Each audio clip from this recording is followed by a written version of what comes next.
एक गांव में गोरी नाम की एक औरत रहती थी जो महाराज के महल में दासी का काम करती थी। गोरी के घर में उसकी सास और उसका पति रहते थे।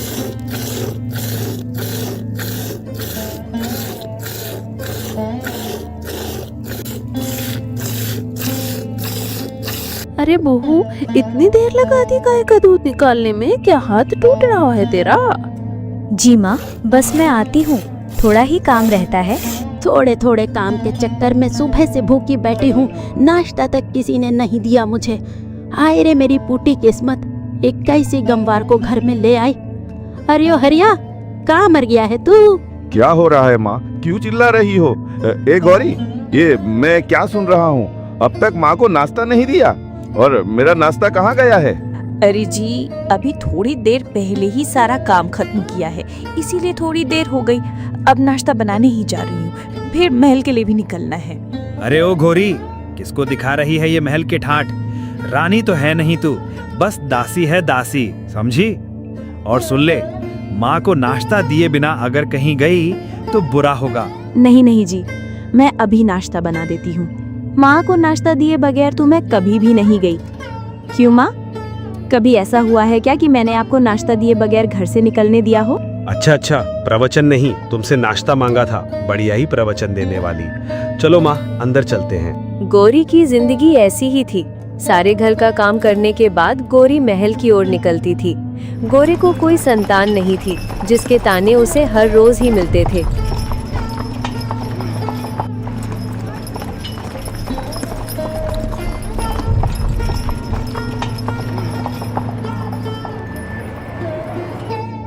उस राज्य में महाराज तेज प्रताप सिंह नामक राजा राज करता था। राजा तेज प्रताप कुछ सन की स्वभाव के थे। वे बहुत गुस्सैल और जालिम माने जाते थे। एक दिन राजा भ्रमण करते करते जंगल में चले गए। राजा जब जंगल में घूम रहे थे, तभी एक सन्यासी की नजर उन पर पड़ी। राजा को देखते ही सन्यासी बोले, अरे, ये तो महाराज तेज प्रताप सिंह हैं। लगता है इधर ही आ रहे हैं। अगर इन्हें पता चल गया कि मैं एक पाखंडी हूँ तो बड़ी मुसीबत में फंस जाऊंगा। वो पाखंडी जिसने एक साधु का भेष बना रखा था, अभी सोच ही रहा था कि तभी राजा भी वहां पहुंच गए और बोले, प्रणाम साधु महाराज, मैं तेज प्रताप सिंह इस राज्य का राजा हूँ। मुझे साधु संतों पर बहुत भरोसा है, इसलिए मैं आपसे कुछ पूछना चाहता हूँ। जी जी महाराज, आप पूछिए, क्या पूछना चाहते हैं? मैं अवश्य उत्तर दूंगा आपके प्रश्न का। महाराज, आप बहुत ज्ञानी मालूम पड़ते हैं। मेरी रानी इस समय गर्भवती है। मैं जानना चाहता हूँ कि उसके कूख से पुत्र होगा या पुत्री। राजन, मैं ये तो नहीं बता सकता कि आपकी रानी के कूख से पुत्र होगा या पुत्री, मगर इतना जरूर कह सकता हूँ कि अगर तुम्हारी रानी ने किसी पुत्री को जन्म दिया तो तुम्हारा सर्वनाश हो जाएगा। सन्यासी की ये बात सुनकर राजा बहुत भयभीत हो गया। सोचने लगा कि अगर मेरी रानी ने किसी पुत्री को जन्म दे दिया तो मैं कहीं का नहीं रहूंगा। यही बात सोचकर राजा को बेटी के नाम से ही नफरत होने लगी। राजा तुरंत महल लौटा। राजा बहुत ही परेशान अवस्था में था। उसे समझ नहीं आ रहा था कि वो क्या करे। परेशानी में वो इधर उधर चलने लगा। तभी रानी की नजर राजा पर पड़ी।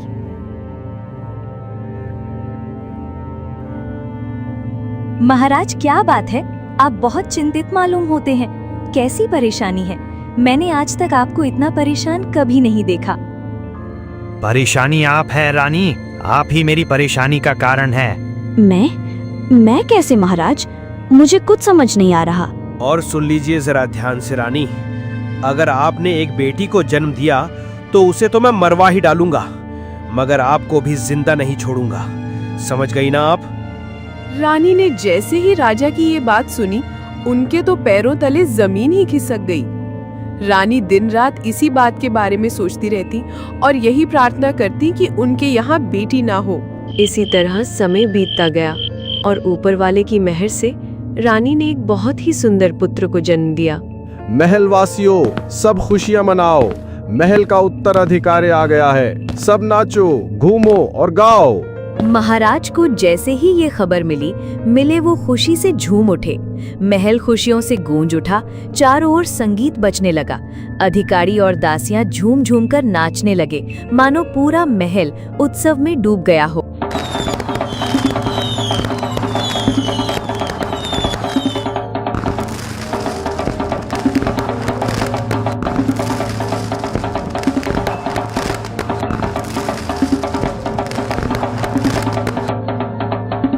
इधर रानी तो बस इसलिए खुश थी कि पुत्री नहीं हुई, वरना राजा उसे और उसकी बेटी दोनों को मार देता। ऐसे ही समय बीत गया। राजकुमार अब 2 साल का हो गया था। रानी फिर से गर्भवती थी। राजा रानी के कक्ष में आए और बोले, मैं कुछ समय के लिए रीथनगर जा रहा हूँ। वहाँ हमारे कुछ मित्र हैं। उन्होंने हमें निमंत्रण दिया है। राजकार्य को कुछ समय के लिए मंत्री ही देखेगा और आप भी यहाँ हैं तो हमें कोई चिंता नहीं है। मगर याद रखना रानी, हमें लौटने में समय लगेगा।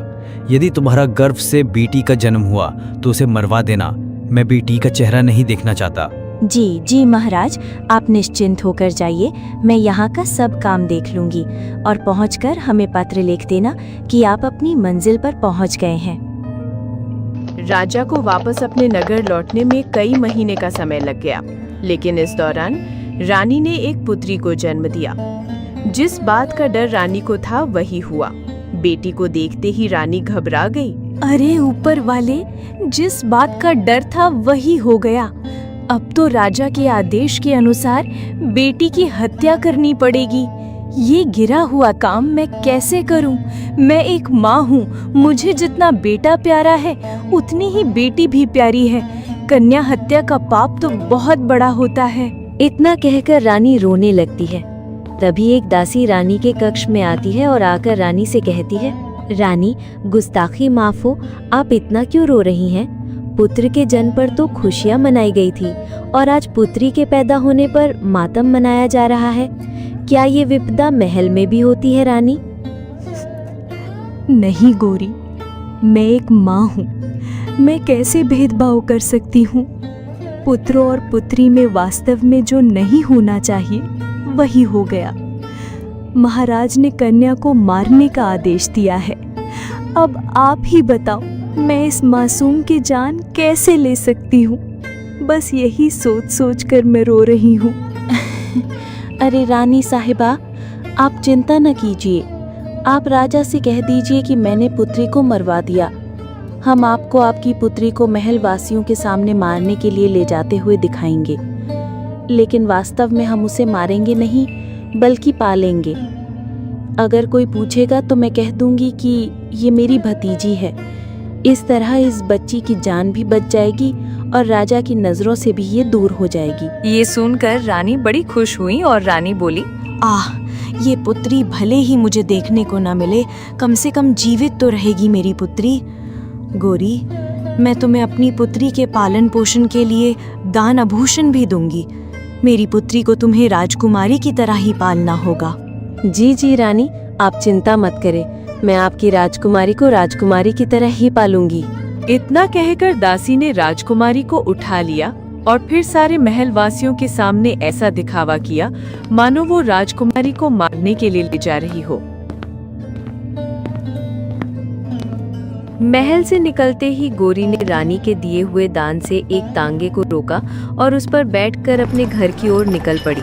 गौरी सारे रास्ते बस यही सोचती रही कि इस मासूम को घर ले जाकर वो अपनी सास और अपने पति से क्या कहेगी। क्या वो इस मासूम को पालने देंगे? गौरी चिंता में डूबी हुई थी कि इतने में तांगा उसके घर के पास पहुंच गया। वो तांगे से उतरी और घर के अंदर चली गई। अरे गोरी, ये क्या है? ये किसका बच्चा उठा कर ले आए हो तुम? और इतने पैसे कहाँ से आए तुम्हारे पास? तुम टांगे पर बैठकर आई हो? अरे मुझे सांस तो लेने दो, आते ही 100 सवाल करने लग गए हो तुम। गोरी, मैं तुमसे कुछ पूछ रहा हूँ। ये किसका बच्चा है और तुम कहाँ से आ रही हो? अरे मैं महल से आ रही हूँ और ये एक कन्या है, ये राजकुमारी है। राजकुमारी? क्या तुम महल से राजकुमारी को चुरा कर ले आई हो गोरी? पागल तो नहीं हो गई तुम? अरे नहीं नहीं, चुरा कर नहीं लाई हूँ।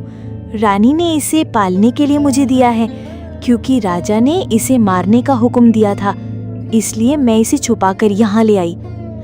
रानी ने इसे पालने के लिए मुझे बहुत सारा धन और आभूषण दिए हैं। गौरी का पति और उसकी सास बड़े ही लालची थे। दोनों बहुत खुश हुए कि अब महल से दान की प्राप्ति होगी और राजकुमारी के नाम पर वे जितना लूटना चाहें रानी को लूट सकते हैं। मगर गौरी एक अच्छी औरत थी। वो किसी भी लालच में पड़ना नहीं चाहती थी। अरे मेरी सास का लालच तो दिन ब दिन बढ़ ही रहा है। आज पता नहीं क्या मांगने को बोलेगी रानी से। अरे ओ गोरी, कल मोही, क्या तू गाय का दूध ही निकालती रहेगी या महल भी जाएगी? अरे ऊपर वाले की कृपा से कितना अच्छा मौका मिला है और तू अभी तक यहाँ बैठी हुई है। हाँ माँ, मैं बस ये काम खत्म कर दूँ तो उसके बाद जाती हूँ। हाँ, बड़े काम करती है तू कमकल। बातें तो सुनो इसकी। अब उठ, दफा हो। और हाँ, रानी से 9 लाख हार मांगना है तूने। 9 लाख हार मांग? क्या हो गया है आपको? मैं रानी से 9 लाख हार क्यों मांगूंगी? भला बताइए तो। क्योंकि तू एक मूर्ख औरत है। अरे नालायक, कहीं कि तुझे नहीं चाहिए कुछ भी तो हमें चाहिए, समझी? आज अगर तू 9 लाख हार न लेकर आई तो इस घर में मत आना। माँ जी, हाँ अच्छा ठीक है, मगर इतने लालच अच्छे नहीं होते। अरे ज्ञान मत दे मुझे। चल अब निकल, वरना मुझे डंडा उठाने में जरा भी देर नहीं होगी। गौरी अपनी सास से डरकर उठी और फिर जल्दी में उठकर दूध से भरी हुई बाल्टी रख दी। उसने राजकुमारी को प्यार किया और फिर महल की ओर निकल पड़ी। गौरी मन ही मन सोच रही थी कि आज वो रानी से 9 लाख हार की बात कैसे करेगी, मगर उसके दिल में सास का डर भी था। इस तरह काफी समय बीत गया। जब राजा वापस लौटा तो उसे बताया गया, महाराज, आपके जाने के बाद आपके यहाँ एक पुत्री ने जन्म लिया था। आपके आदेश के अनुसार उसे मारकर जमीन में दफना दिया गया है। राजा ये सब सुनकर मन ही मन मुस्कुराया। इस तरह काफी समय बीत गया। अब गौरी की बेटी यानी राजकुमारी भी बड़ी हो चुकी थी। राजकुमारी बहुत ही ज्यादा सुंदर थी। एक बार जो उसे देखता था फिर देखता ही रह जाता था। अरे कमबख्त, मेरे घर में पानी की एक बूंद भी नहीं है। क्या चाहती है तू कि मैं बूढ़ी औरत होकर पानी लेने जाऊं? तभी तेरे कलेजे को ठंड पड़ेगी, बता तो। नहीं नहीं दादी माँ, आप क्यों जाएंगी? मैं हूँ ना, मैं जाती हूँ, मैं ले आती हूँ पानी।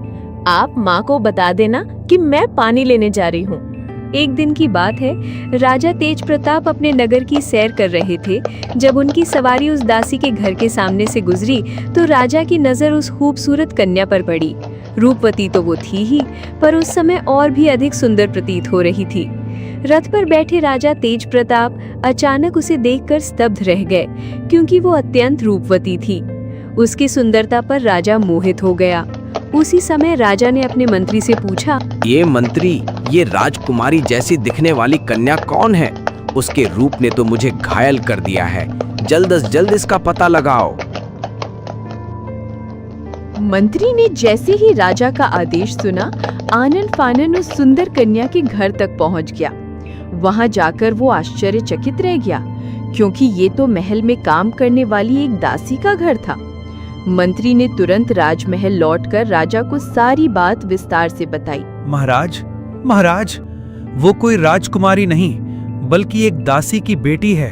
वही दासी जो हमारे राजमहल में सेवा करती है। महाराज। मंत्री जी, वो लड़की बहुत सुंदर है। उसने मेरी रातों की नींद उड़ा दी है। उसकी मोहनी मूरत मुझे बार बार बेचैन करती है। उसके बिना तो अब मैं रह नहीं पाऊंगा। एक काम करो, कुछ लोगों को साथ ले जाओ और उस बूढ़ी औरत के घर जाकर उस लड़की से मेरे विवाह की बात करो। ठीक है महाराज, जैसे आप चाहते हैं वैसे ही होगा। मैं खुद उस बूढ़ी दासी के घर जाऊंगा। मगर याद रहे मंत्री जी, जाते हुए बहुत सारे तोहफे ले जाइएगा, ताकि वो लोग मेरी आयु भूल जाएं। महाराज, आप भी ना, आप तो इस राज्य के राजा हैं। आपकी आयु भला कौन देखेगा? आपको कौन ना कह सकता है? आप बेफिक्र रहिए, मैं लौटकर ही आपको शुभ समाचार दूंगा। अगली सुबह मंत्री दासी के घर पहुंचे। मंत्री उनके लिए बहुत सारे तोहफे ले गए और उनके घर पहुंचकर आवाज लगाने लगे। अरे घर में कोई है? मैं राजमहल का मंत्री हूँ।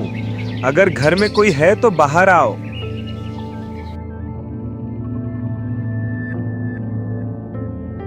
मंत्री जी, आप यहाँ? सब ठीक तो है ना? महल में वैसे सब कैसे हैं? सब कुशल मंगल तो हैं? जी दासी, महल में सब ठीक है।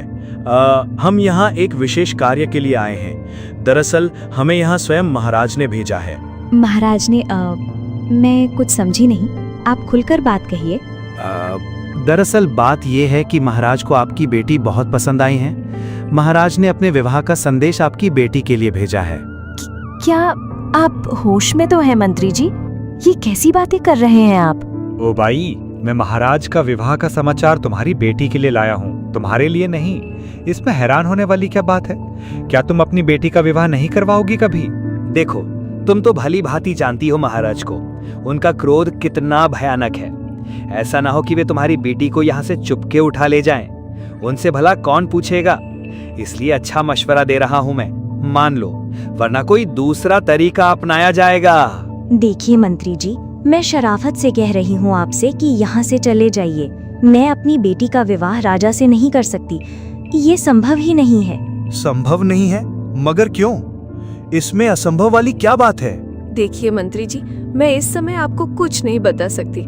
आप बस यहाँ से चले जाइए और फिर कभी ये बात लेकर मेरे द्वार पर मत आना। सारे गांव में ये बात फैल गई कि दासी गोरी ने अपनी कन्या का रिश्ता महाराज को देने से इनकार कर दिया है। सारा गांव महाराज पर हंस रहा था। मंत्री बड़े ही गुस्से में महाराज के पास पहुंचे। राजा ने मंत्री को देखते ही हंसकर कहा,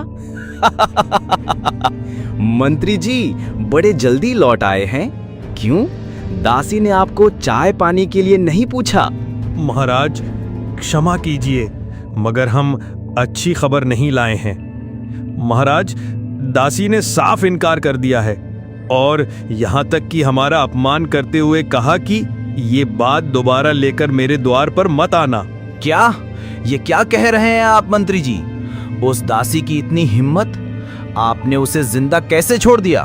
महाराज, प्रजा हमसे बहुत नाराज है। अगर हम वहीं उसे मार देते तो लोगों की नफरत और बढ़ जाती, जिससे आपके सिंहासन को खतरा पहुंच सकता था। इस समय हमें जोश से नहीं, होश से काम लेना होगा। मंत्री जी, हम अपना क्रोध रोक नहीं पा रहे। उस दासी की इतनी हिम्मत कैसे हुई? हमें ये सहन नहीं होगा। मंत्री जी, उस दासी को पकड़कर तुरंत यहाँ लाया जाए। जी जी महाराज, आप जैसा कहेंगे हम वैसा ही करेंगे। हम सिपाहियों को भेजते हैं उसे पकड़ कर लाने के लिए। आप बेफिक्र रहिए। दूसरी तरफ दासी गोरी बहुत परेशान बैठी थी। उसे समझ नहीं आ रहा था कि अब वो क्या करे। अरे गोरी, इतनी चिंता मत करो, हरिया भी घर में नहीं है। तुम्हें ऐसे देखकर मेरा दिल घबरा रहा है। माँ, मैं कैसे परेशान ना हूँ, तुम ही बताओ। अरे ऊपर वाले, क्या कोई अनर्थ होने जा रहा है? अब मैं क्या करूँ? ये कन्या तो उसी राजा की बेटी है और राजा को इस बात का पता नहीं है। माँ, हमें यहाँ से जितनी जल्दी हो सके निकलना होगा। लेकिन हरिया भी घर में नहीं है।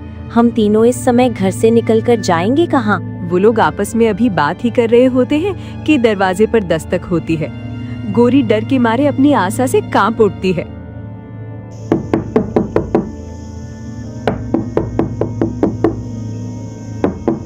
माँ, इस वक्त कौन हो सकता है?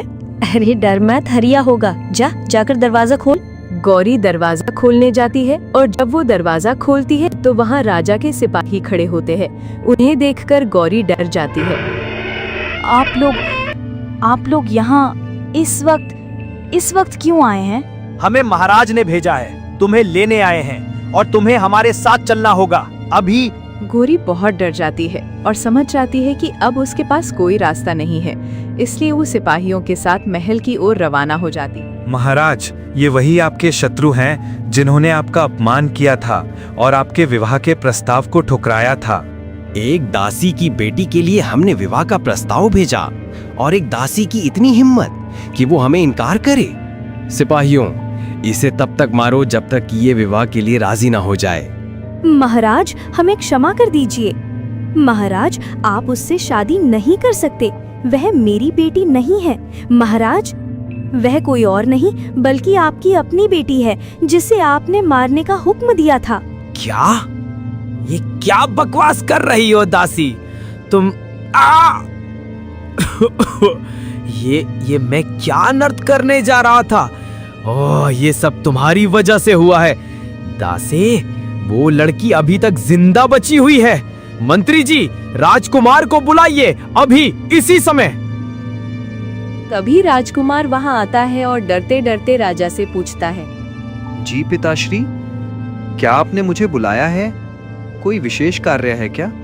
जी राजकुमार, यही समझ लीजिए। ऐसा कार्य कीजिए जो आपके सिवा कोई और नहीं कर सकता, और हम इस बार पूरी तरह आप पर ही भरोसा कर रहे हैं। जी कहिए पिताश्री, आप जैसा कहेंगे हम बिल्कुल वैसा ही करेंगे।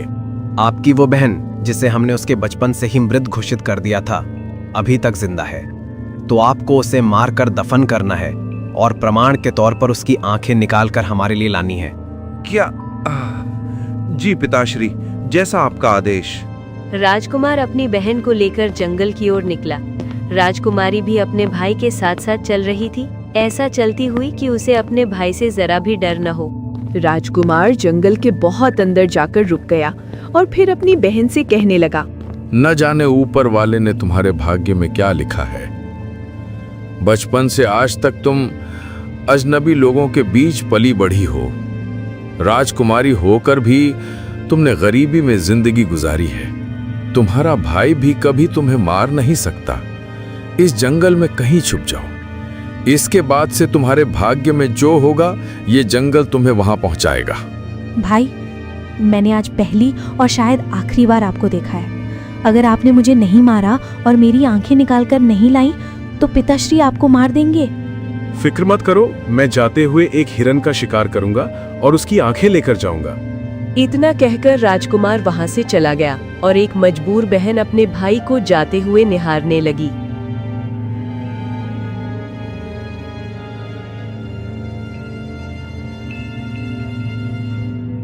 इस तरह राजकुमारी को उस जंगल में रहते हुए काफी समय गुजर गया। वो पेड़ों से फल और पत्तियां खाकर अपना गुजारा करती थी। अब उसकी हालत बहुत खराब हो गई थी। उसके वस्त्र फट चुके थे। तभी उस जंगल में दूसरे राज्य का एक राजकुमार भ्रमण करने आया और उसे कुछ आवाजें सुनाई दी। अरे, ये रोने की आवाज कहाँ से आ रही है? लगता है कोई मुश्किल में है, और ये आवाज भी किसी स्त्री की लग रही है। राजकुमार की आवाज सुनकर राजकुमारी चुप हो गई। तभी राजकुमार बड़े प्यार से बोला, देखो, मैं एक राजकुमार हूँ। तुम जो भी कठिनाई में हो सामने आओ, मैं तुम्हारी जरूर मदद करूंगा। मैं तुम्हें वचन देता हूँ, तुम सामने आओ। तभी झाड़ियों से हलचल होती है और एक बहुत ही सुंदर स्त्री बाहर आती है। राजकुमार उसे देखकर हैरान रह जाता है। इतनी सुंदर लड़की? तुम कौन हो और इस जंगल में क्या कर रही हो? मेरे वस्त्र फट चुके हैं। आप मुझे कुछ ओढ़ने के लिए दे दीजिए ताकि मैं इन झाड़ियों से बाहर आ सकूं। तभी राजकुमार ने उसे अपनी चादर दी और राजकुमारी झाड़ियों से बाहर आ गई। राजकुमार, मैं एक साधारण सी लड़की हूँ। मुझे मेरे पिता ने मारने के लिए इस जंगल में छोड़ दिया था क्योंकि उन्हें बेटियों से नफरत थी। मैं काफी समय से यहाँ हूँ। पेड़ों के फल और पत्ते खाकर गुजारा कर रही थी अब तक। क्या ऐसा निर्दयी पिता भी होता है? ओहो, तुम्हारे साथ तो बहुत बुरा हुआ है। तुम्हारा यहाँ जंगल में रहना ठीक नहीं है। क्या तुम मेरी रानी बनोगी? मैं तुमसे विवाह करना चाहता हूँ।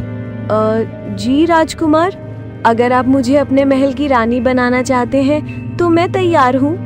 फिर राजकुमार राजकुमारी को लेकर अपने महल की ओर रवाना हो गया और महल पहुंचकर राजकुमार ने उससे विवाह कर लिया।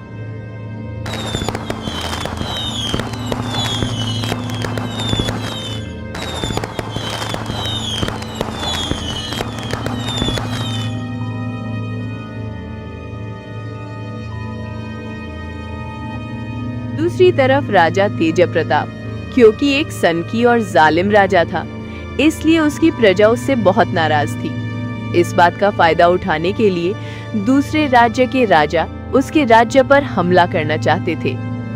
उन्हीं में से एक राजा की बेटी का पति राजकुमार युवराज भी था। मगर राजकुमार युवराज को ये मालूम नहीं था कि उसकी रानी असल में राजा तेज प्रताप की बेटी है। और एक दिन राजकुमार युवराज ने तेज प्रताप के राज्य पर हमला कर दिया और उसके महल में घुस गया। राजकुमार, हमें क्षमा कर दीजिए। हमने अपनी प्रजा पर बहुत अत्याचार किए हैं। हम अपनी हार स्वीकार करते हुए आपसे क्षमा मांगते हैं। युवराज, हमें माफ कर दीजिए। नहीं महाराज, हम आपको माफ नहीं कर सकते। आपको आपके पापों की सजा के रूप में मृत्यु दंड मिलना चाहिए। इतना होते ही वहाँ राजकुमारी आ जाती है। राजा अपनी बेटी को देखकर रोने लगते हैं और अपनी बेटी से कहते हैं, मेरी बेटी, मुझे बचा लो, मुझे माफ कर दो, मैं तुम्हारा गुनहगार हूँ। पिताजी, आपने तो मुझे मरने के लिए छोड़ दिया था, पर मैं आपको मारते हुए नहीं देख सकती। राजकुमार, मैं आपसे विनती करती हूँ, मेरे पिता को छोड़ दीजिए। क्या ये आपके पिता हैं? इतना निर्दयी पिता, और एक बेटी का आपने पिता से इतना प्यार? हाँ, ठीक है रानी, आप कहती हैं तो हम आपके पिता को क्षमा कर देते हैं, मगर अब ऊपर वाला आपके पिता को क्षमा करेगा या नहीं, ये मैं नहीं कह सकता। इस तरह राजकुमारी ने राजा को क्षमा कर दिया और वे सब खुशी खुशी महल में रहने लगे।